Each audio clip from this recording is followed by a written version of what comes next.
Hey, si jamais vous souhaitez optimiser votre empire au mieux, les ouvriers en sont la clé de voûte. Il nous faudra ainsi comprendre quels ouvriers choisir, pourquoi, comprendre leur temps de travail ou encore quelles compétences. Soyez prêts, c'est dense en informations et on va probablement déconstruire pas mal de choses. Premièrement, les ouvriers ont des niveaux différents, allant de naïf blanc à artisan orange. Je vous conseille lorsque vous recrutez vos ouvriers de prendre à minima des ouvriers professionnels, de les monter niveau 20 puis tenter les promotions. Ayant 50% de chance de réussir en étant professionnel, vous devriez vous en sortir pas trop mal et rapidement. Je trouve que le niveau 30 est trop long et préfère virer et engager un nouvel ouvrier si jamais il échoue ces 2 promotions. Parlons à présent du choix de l'ouvrier. En premier, parlons des humains. Ils ont la chance la plus élevée de base, ainsi cet humain a 19% de chance à la fin d'un cycle d'obtenir un drop chanceux supplémentaire. Je précise que je ne parle pas des différences d'endurance entre les ouvriers, j'en parlerai juste après, en expliquant notamment pourquoi les humains sont à présent si peu désirés. Ensuite, nous avons les gobelins, qui eux ont la plus grande vitesse de travail de base, ce qui fait d'eux des ouvriers très rapides et donc très prisés. Enfin, nous avons les géants. Ces géants, lors du patch du 31 mai 2023, ont reçu un buff majeur qui a augmenté leur production sur un géopoint de 68,4%, ce qui en fait de véritables machines encore boudées aujourd'hui, car peu performants avant ce buff majeur. Alors pourquoi les humains ont pris si cher au profit des géants ? Première chose, l'endurance n'a plus aucune réelle utilité car on peut nourrir nos ouvriers automatiquement aujourd'hui, rendant leur endurance moyenne obsolète. Mais ce qui est le plus important, c'est la refonte des drops chanceux. Aujourd'hui, si je prends un node, beaucoup de gens pensent que par exemple ici, l'opale est un drop chanceux et donc affecté par la chance. Mais non, pas du tout. Les humains, le plus souvent, remporteront juste des sacs qui contiennent quelques matériaux, qui peuvent être intéressants certes, mais qui ne compenseront absolument pas le rendement d'un géant ou la vitesse d'un gobelin. Pour illustrer mon propos, vous pouvez vous rendre vous-même sur Workerman, dont je mettrai le lien en description. Dans l'onglet Plan de zone, vous pouvez voir l'ouvrier le plus optimisé et leur comparaison à optimisation égale. Sur ce premier node par exemple, on constate que le rendement journalier d'un humain sera de 63% seulement, soit presque 40% de moins qu'un géant.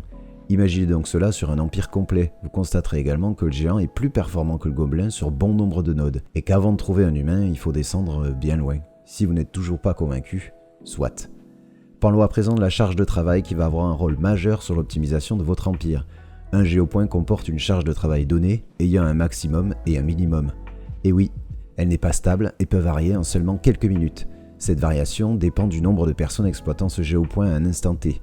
Si beaucoup de gens exploitent un géopoint, sa charge de travail augmentera à son maximum. On peut l'afficher sur la carte en cliquant sur les ressources. Ainsi, un node à 0% est un géopoint très exploité comme celui-ci, augmentant fortement sa charge de travail. En quoi la charge de travail est importante, c'est assez simple à comprendre. Si un nœud possède une charge de travail de 300 et un ouvrier une vitesse de travail de 150, il devra réaliser 2 cycles afin de compléter une récolte du géopoint, 150 x 2 étant bien égal à 300. Mais là où ça devient majeur, c'est pour un ouvrier ayant 149 de vitesse, il devra réaliser 3 cycles au lieu de 2, pour un seul point de vitesse de travail en moins, rajoutant ainsi 10 minutes à l'exploitation du géopoint. Il est ainsi conseillé d'avoir des ouvriers avec une vitesse de travail de 100 minimum chez un géant, et un humain et de 150 pour les gobelins. On entend souvent dire qu'une fois 150 de vitesse atteint, le surplus est inutile. Nuançons un peu ce propos. Comme vous le savez, la charge de travail d'un géopoint peut changer. On est passé à 305 ici et notre ouvrier à 150 de vitesse de travail devra donc cette fois réaliser 3 cycles. Cependant, si l'on pousse un petit peu la vitesse de travail de notre ouvrier à 156 par exemple, cela devient beaucoup plus confortable et on restera sur 2 cycles. Il est donc parfois utile d'avoir un peu plus que 150 en vitesse de travail. Trop serait cependant du gaspillage et on préférera augmenter plutôt la vitesse de déplacement, autre donnée très importante dont on va parler. La distance de déplacement dépend du chemin physique que doit utiliser un ouvrier pour se rendre sur le nœud. J'ai bien dit physique et pas vol d'oiseau. Les virages de la route sont importants. Prenons par exemple ce géopoint et 2 ouvriers avec le même nombre de cycles. L'un devra faire 5 minutes de plus juste parce qu'il vient d'une autre ville. Pourtant à première vue, Altinova est certes légèrement plus éloigné comparé à Tarif, mais cela n'explique pas cette énorme augmentation de temps. Cependant, si l'on regarde la route nécessaire pour que l'ouvrier se rende sur le géopoint, on constate que le chemin provenant d'Altinova est particulièrement tortueux, comparé à la ligne droite de Tarif.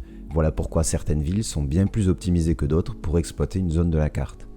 Parlons enfin des compétences qui permettent d'améliorer la vitesse de travail, la vitesse de déplacement, ainsi que d'autres outils clés en fonction de notre ouvrier et de son rôle.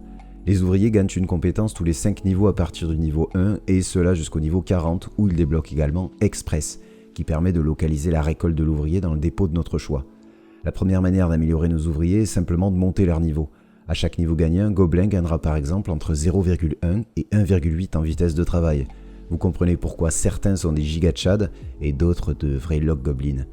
Les compétences gagnées par un ouvrier peuvent être changées une fois niveau 30 contre 20% d'expérience. L'expérience est affichée sur la fiche de l'ouvrier. Je vous déconseille d'optimiser votre ouvrier avant le niveau 40, à moins de chercher à l'optimiser jusqu'au bout et de vouloir mettre l'une ou toutes les compétences suivantes: artisanat, main bénie, travail de terrain. Ces compétences augmentent respectivement une stat à chaque gain de niveau. C'est donc les meilleures compétences à avoir le plus tôt possible. Par contre, une fois niveau 40, cette compétence devient inutile. C'est pour moi la seule raison valable de rôle un ouvrier au niveau 30, même si je trouve qu'à aller jusqu'au bout, autant chercher un ouvrier qui a cette compétence dès ses premiers niveaux. Ensuite, on a ouvrier adepte, qui est une compétence à avoir sur tous vos ouvriers, peu importe leur usage. Ensuite, on a des compétences situationnelles.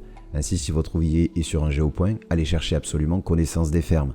Cependant, s'il est dans un atelier, allez chercher un bonus d'empaquetage par exemple ou une augmentation de la vitesse nécessaire à son atelier, comme une vitesse de fabrication de costumes.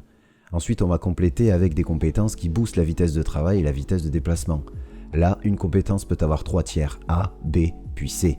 Les différents tiers se stackent, mais vous ne pouvez pas stack le même tiers. Vous ne pouvez pas avoir 2 fois A par exemple. N'oubliez pas que si votre ouvrier a déjà une vitesse largement au-dessus de 150 pour un gobelin, une augmentation de sa vitesse de travail ne servira à rien et on préférera de la vitesse de déplacement. A noter que la fenêtre de notre ouvrier ne lui donne que sa vitesse intrinsèque, sans compter les compétences. Mon gobelin possède un bonus total de 7 en vitesse de travail, on devra donc avoir 162,07.